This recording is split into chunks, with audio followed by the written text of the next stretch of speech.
On termine par la vidéo sur l'alimentation des CAPA.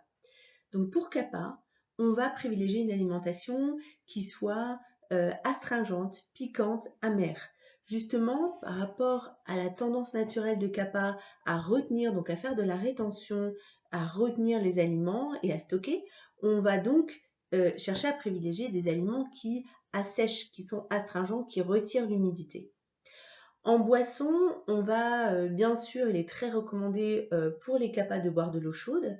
On va aussi privilégier le café, qui est astringent et asséchant. C'est un des rares doshas qui supporte très bien le café. Bon, par contre, normalement, c'est une tasse par jour, même pour les CAPA, c'est globalement ça. Mais à petite dose comme ça, une tasse par jour, c'est très bon pour les CAPA. Donc ça, c'est une boisson qui peut être intéressante. Les tisanes sont intéressantes.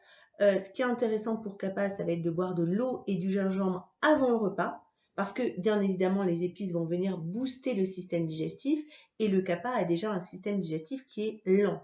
Et donc, il a un métabolisme qui est plus lent et il a tendance à moins brûler, à moins dépenser d'énergie. Donc, on va privilégier les épices. Dans les épices qui sont vraiment pour CAPA, c'est des épices fortes.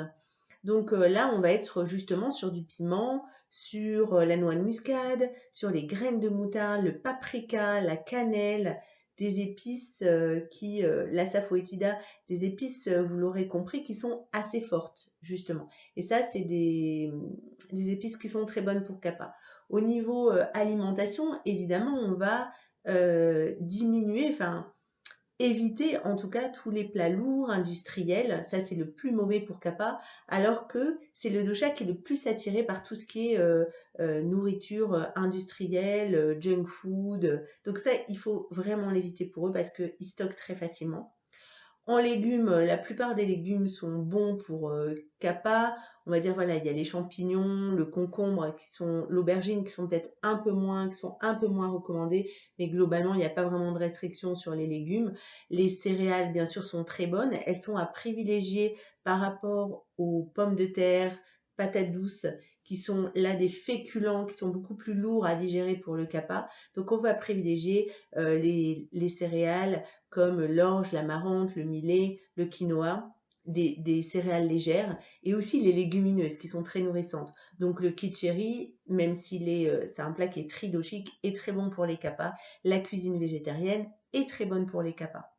En fruits, on va privilégier des fruits plutôt secs, enfin secs, en tout cas qui sont moins sucrés, moins denses, comme la pomme, la poire, la grenade, et on va éviter à contrario aussi tout ce qui est pour les CAPA, les bananes, les mangues, les cerises qui sont des fruits très denses en sucre.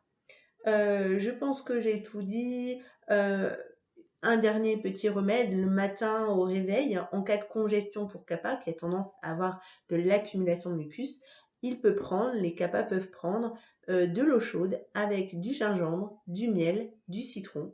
Et ça va venir décongestionner l'accumulation de mucus. Voilà, j'espère que ça vous aura plu et je vous dis à très vite pour une prochaine vidéo.